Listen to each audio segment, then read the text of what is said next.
Hello guys and welcome back to the channel. On today's video, I want to show you a quick way to add width to your mixes, especially on the percussion. I feel like this is actually what differentiates a pro mix to an amateur mix, the ability to utilize all the audio spectrum, especially with panning and few other trickeries like this, which is not just twisting the pan knobs. So before I go ahead, I would like to give a shout out to my friend GY on the beat for providing this material. Go check him out. He's a dope producer. I'll put his link on the description of this video. Before I quickly show you what I've done to this conga, let's listen to a bit of the song so you understand what is happening.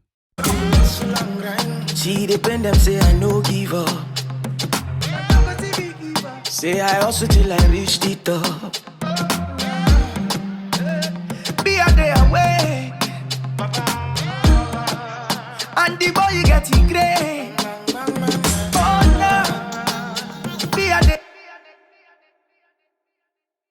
Let me now solo the perk that I want to discuss on this video today. Let's listen to it. I've turned off what I've done to it and I'll put it on halfway so you can hear it. Try to use a headphone in order to hear this clearly.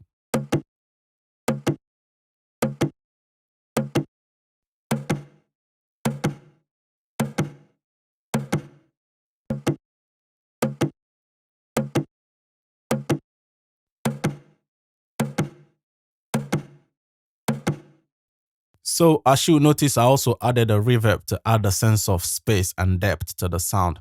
Let me turn off the reverb. Let's just use that sample delay only so you can hear. Just try to envisage where this sits on the audio spectrum, and when I turn it on where it now sits, you notice how that has actually pushed the sound to your left and to your right a bit.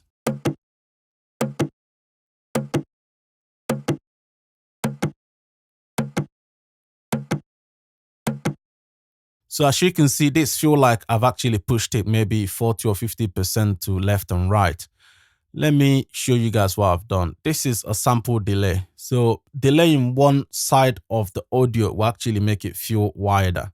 So let me go ahead and exaggerate this because obviously this perk, I didn't want it to stay way too far from the rest of the other instruments like the kick, the snare, and clap. That's why I didn't push it way too much. But where it sat before this, I feel like it's a bit too close, especially when I listen to it against the vocal.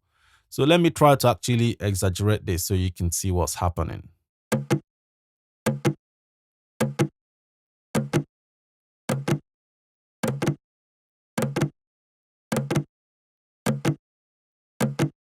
So as you can see, the more you open it, the more it gets pushed to the left and right. But you don't want to overdo it just so you don't lose this when you switch to mono.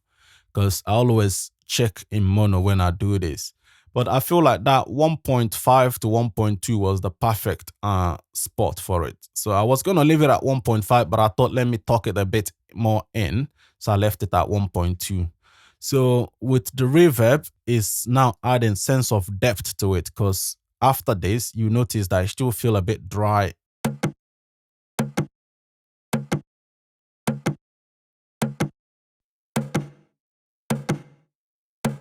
But immediately I throw in that reverb with short decay time. As you can see, it's just 0.25 on the decay time. And I've added just 18 milliseconds of pre-delay. On the mix, it's only 10% of it that's been mixed because I have it directly on the sound.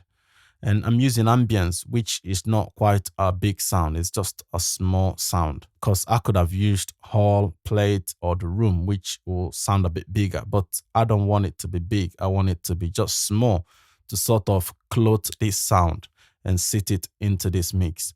Now let's have a listen to it against the rest of the drum kits, while I also will turn it on and off this sound so you can hear what happens to it.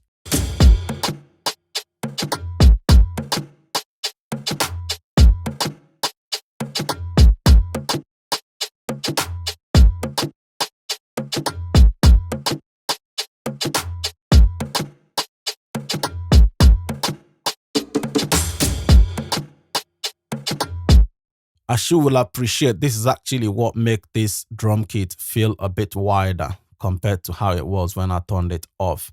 So I hope this is helpful.